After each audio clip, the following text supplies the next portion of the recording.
સૌપ્રથમ આપણે એક બીકરમાં પાણી ભરીશું. તેને મોબાઈલની ફ્લેશ લાઇટ ઉપર આ પ્રમાણે ગોઠવી દઈશું.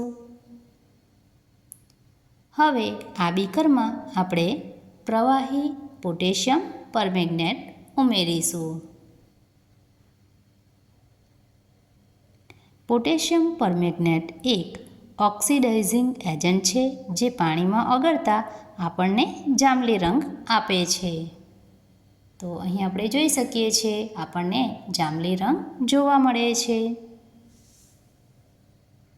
હવે આપણે તેમાં થોડી સૂકી હળદર ઉમેરીશું.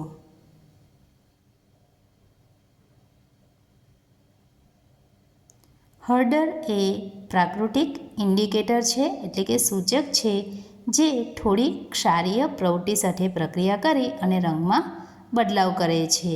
જ્યારે બંનેનું પાણીમાં મિશ્રણ થાય છે ત્યારે રંગમાં ફરક આવે છે અને ફ્લેશ લાઇટ નીચે મુકાય છે ત્યારે પ્રકાશ તેના રંગોને વધુ ચમકદાર અને દર્શનીય બનાવે છે.